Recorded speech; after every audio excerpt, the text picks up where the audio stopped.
for our community going forward, especially in health and medical care and expectations and quality of life. But looking forward to the progress in that facility being opened and serving our community here in the near future. Finally, the last thing is we've been talking for some time about a community satisfaction survey, and we have the results of that, and I do have the consultant online prepared to do a presentation for council this evening. So Derek, if you would like to turn that on, and we have Mr. Jason Morato from ETC Institute here, who is prepared to provide a PowerPoint presentation to the council and the community. Good afternoon, sir. Hello, how's everyone doing today? Doing just fine. We can hear you perfect. Proceed when you are ready. Okay, great, thank you. Well, my name is Jason Morato. I'm with ETC Institute, and ETC is a marketing research firm based in the Kansas City area. And the thing we specialize in is conducting community surveys for local governments. And this past fall, for the first time, we conducted a community survey for the City of Minot. So today I'm going to go through the high-level findings from the survey. The full report is very detailed and comprehensive. So today I'm going to focus on the key findings from the survey. This is a slide that I added to the presentation I originally sent late last week. This just gives a little background about ETC Institute. We're based in Olathe, Kansas, which is in the Kansas City area, but we're a national leader in providing market research for local governments. We've been doing this type of work for over 35 years. And in the last 10 years alone, we've conducted surveys in more than 900 communities all across the country. So this is really the type of work that we specialize in. This is just a quick rundown of what I'll go through today. I'll go over the purpose and methodology of the survey. What I call the bottom line up front are our main conclusions. Then I'll go through the major survey findings to show how we came to those conclusions, and I'd be happy to answer any questions as well. So there are several reasons to conduct a survey like this. One is to get an objective assessment of how satisfied residents are with major city services, and also to determine what Minot residents feel are the top priorities for the community. This survey also will hopefully set a baseline for future surveys. A lot of communities that we work with conduct these surveys every other year. That way you can start to measure the trends over time and make sure you know what the current priorities are for the community. And then also we're able to compare your results with other communities across the country. So this survey, the mailed version of it was 7 pages long. On average, takes residents about 15 to 20 minutes to complete the survey, which is a pretty typical length for one of our community surveys. These surveys was administered by a combination of mail and online to randomly select residents throughout the city. Our goal was to receive at least 400 completed surveys, and we accomplished that goal. We ended up with 403. And the results of the 403 surveys at the 95% level of confidence has a margin of error of plus or minus 5%. So essentially that means that if we conducted this survey the same way 100 times, 95 times the results would be plus or minus 5% for what we're reporting. So the results aren't perfect, but really it does have a small margin of error. Here we have a map of the city. The red dots are households that completed a survey, so we had a good distribution throughout the city. And then also we ensured that the demographics of survey respondents reflects the actual population of the city. So we made sure that we had a good representation by key demographic areas such as age, race, ethnicity, and gender. So here are our main conclusions from the survey. We found that most residents feel that Minot is an excellent or a good place to live and to raise children. The top overall priorities for city services are maintaining city streets, traffic flow, and then police services. And then residents feel the top issues facing the city over the next 5 years are taxes, crime, affordable housing, and then road repair and maintenance. So first we'll look at some general perceptions that residents have of the city. Here we asked residents to rate their perceptions of Minot in a number of different ways. The dark blue are ratings of excellent, the light blue is good, the gray is average, and then the pink are ratings of below average or poor. So the blue are positive, pink are negative. And at the top of this chart, you can see that most residents gave very high ratings to Minot as a place to raise children and as a place to live. In fact, 88% of respondents rated Minot as an excellent or a good place to raise children, and that's compared to only 6% who gave a rating of below average or poor. Here we asked residents to rate major categories of city services.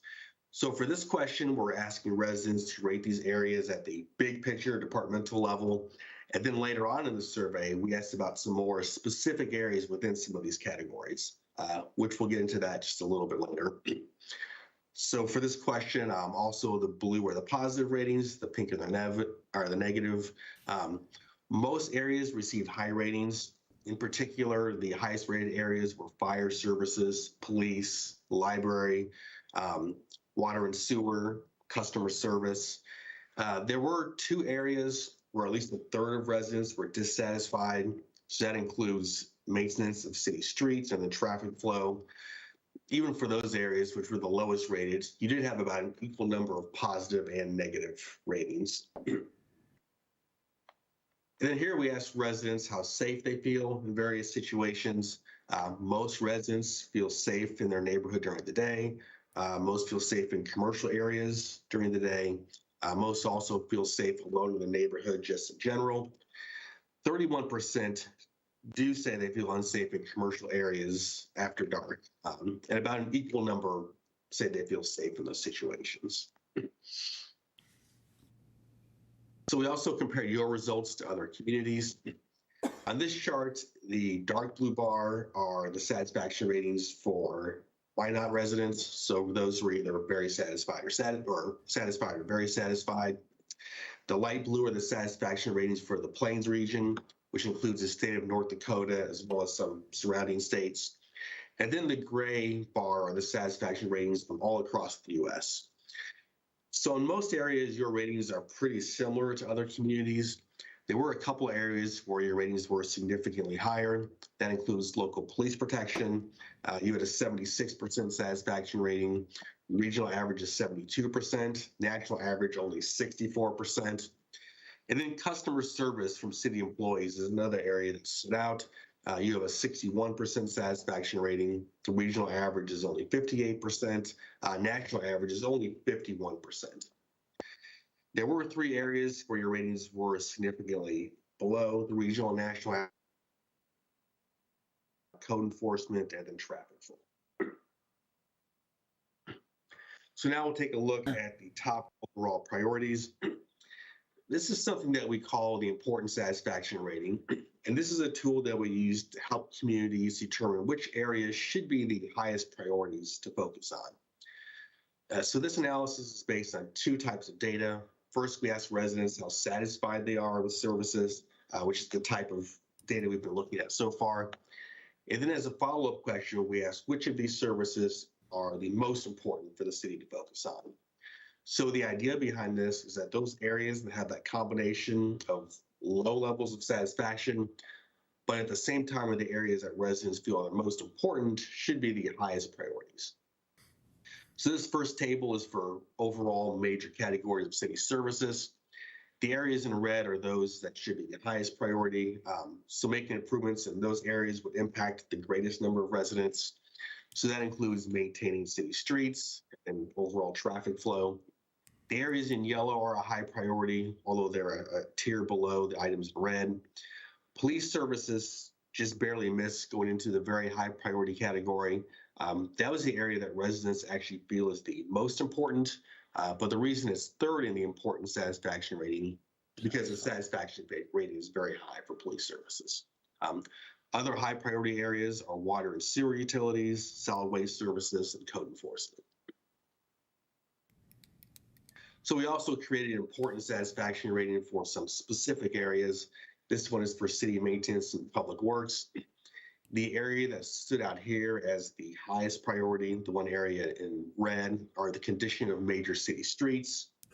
And then there are several areas that fell into the high priority category.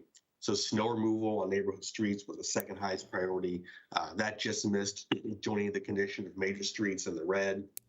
Other high priorities are traffic flow, snow removal on major city streets, the condition of neighborhood streets, and then the timing of traffic signals. For public safety, here there's one area that fell into the very high priority category, which is overall efforts to prevent crime. And then areas that were also a high priority are the overall quality of police protection, the visibility of police in neighborhoods, and then how quickly police respond to emergencies. And then for code enforcement, here there was also one area in the red that fell to the very high priority category, which is cleaning up trash and litter on residential property. Falling just behind that is the second highest priority, is cleaning up trash and litter on commercial property. Other high priorities are the maintenance of residential and commercial property, and then parking enforcement on neighborhood streets. So now we'll take a look at some other survey findings. We asked residents, do you feel the current level of code enforcement is too much? Is it not enough? Is it about right? 50% of respondents say it's about right. 46% say the current level of code enforcement is not enough. 4% actually say it's too much right now. We asked how supportive households would be of the city implementing a special assessment district to install sidewalks. Kind of mixed results. 45% are either very or somewhat supportive, compared to 37% who are not supportive. 18% are not sure, which generally means they need some more information. Then we asked about support for the city implementing special assessment districts to install street lighting. Here, there's a little more support. 62% are either very or somewhat supportive, compared to 26% who are not supportive. Then we've got 13% who are not sure. And then we asked about support for a tax increase to support increasing maintenance on city streets. Again, kind of mixed results here. 43% very or somewhat supportive, 50% not supportive. We asked where residents currently get information about the city. The top source is local TV stations. For 70% of respondents, get information about the city through local TV news. The other top sources were the local newspaper, city's website, and the city's Facebook pages. As a follow-up question, we asked, which sources of information do you most prefer to receive information about the city?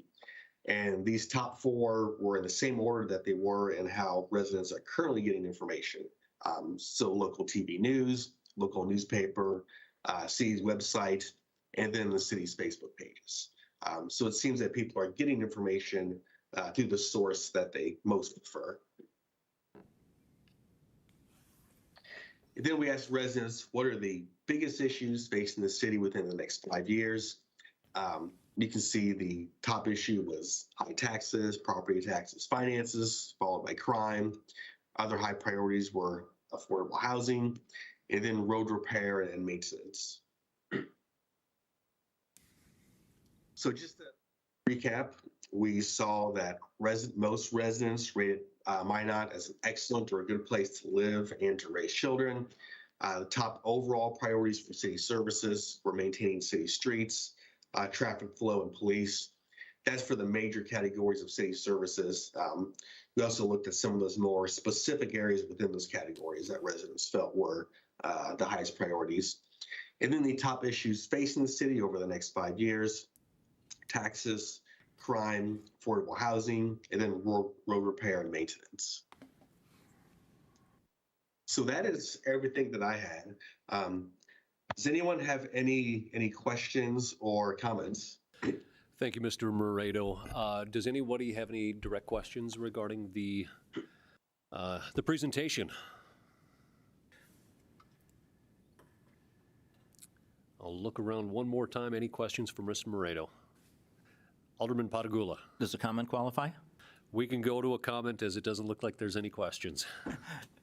Go ahead. Thank you. I just wanted to compliment you on the survey and the mayor, or the mayor, well, him too, but the city manager for facilitating this. I'm a clinical and forensic psychologist, so I have extensive experience in assessment and surveying. And from my professional perspective, this looks very well done. And from my perspective as an alderman, this is very fruitful, very intriguing, very provocative information. It provides a very nice balance, I think, to the squeaky wheel gets the grease or the attention kind of dilemma that we struggle with sometimes. It's very gratifying to hear that members of the community generally are satisfied with the city. And the areas that they rate as priorities, I think, really are ones that the council and the city manager and city department heads will need to be looking at very seriously and trying to implement those priorities the citizens have set in terms of our long-range planning. So this has already opened my eyes, has already gotten me personally do a lot of thinking, and I'm looking forward to working with the rest of us here to try to figure out all the implications of what you've found for us. Very, very pleased, very impressed. Thank you. Any other questions or comments for Mr. Moreto? Mr. City Manager. Yes. Again, thank you for the council's support in doing this. This is a process that I've seen be very fruitful for a lot of communities, especially council members and staff, in coordinating together to make important decisions with limited resources and budget, to put those decisions and those resources where the community really wants to see the most improvement. So just for the public's sake and for the council's sake, next steps is the full report and documents, including a dashboard, will be included on the city's website, if not by the end of this meeting, early tomorrow. So if anyone of the public wants to go through and review that data for themselves, they're welcome to do so. Also, for a significant period of time, there was a link to this survey. So even after we got the 403 respondents, we did have the link up available on the city website for anyone who wanted to take that. I want to say we had probably over 140 responses to that. ETC will also do some analysis of that, of what that means, incorporated in that, and we'll have those results available. But more importantly is staff will be using this to develop goals and performance measures. We can measure success. So as Mr. Morato talked about earlier, this is the baseline, and we'll be able to compare our results in future surveys about whether or not we're having the impacts that we want to see in the areas that we're targeting specifically, as we put the results of this data to work on behalf of the community and the citizens and the taxpayers. Also, we'll be using this significantly with the council in strategic planning and the budget process going forward. So hopefully this is a helpful tool for you as you begin to prioritize where we allocate those limited resources that we have to make the community better and stronger as the citizens have provided input going forward. So we look forward to using that as well. So again, this isn't just a study or some information that we just want to gather and then put on the burner. We do plan on putting this to work significantly and getting the best return on investment. I guess probably the key finding that I see coming out of all of this is the juxtaposition of high priority being sidewalks and streets and those types of things, but a strong, clear message that there's no interest in higher taxes to help pay for that. And so that'll be the challenge, I think, for the council and staff is how do we move the needle on that, understanding that our constituents, our citizens are a bit tapped out with regards to providing any more money to the city to be able to do that. So that's going to have to be gained through efficiencies, potentially cutting of other services that we provide right now that we're paying for to free up that money, or seeking for other funding, whether that be federal or state funding, if it's available, to even help with some of those categories. But that's one of the biggest takeaways I had from this survey and the results is the challenge that's very clearly evident there.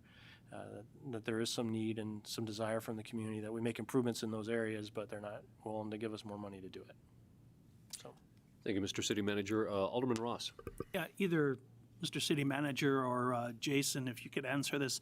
If this is our baseline and we're going to be using this as a tool to set goals, how long before we revisit a survey like this to capture the results and see how effective we've been in using this tool to better the community?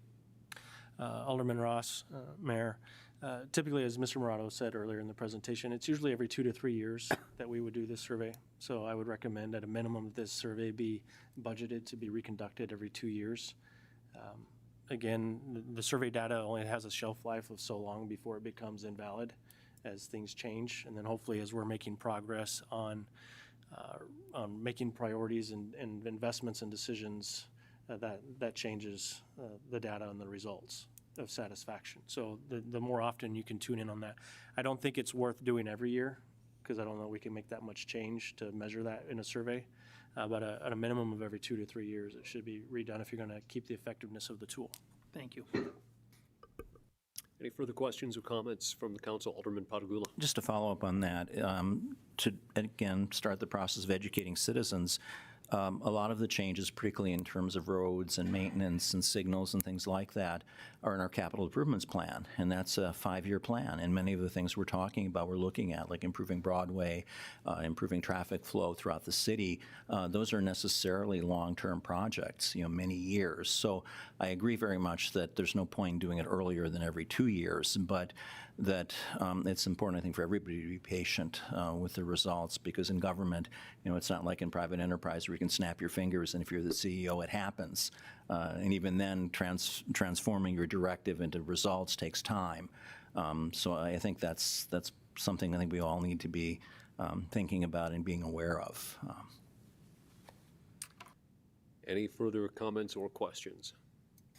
Mr. Morato, any final comments this evening? No final comments, just that I appreciate having the chance to get the presentation and work with Harold on the survey. And hopefully we'll be doing the survey again at some point in the next 2 to 3 years. So, Sure. Thanks a lot. Thank you, sir. Great information, and all to the points that the city manager had pointed out will be very, very useful. I do have to highlight that the number one source, though, for the information is not here tonight on what the city is up to. So thank you for the newspaper for being here as well.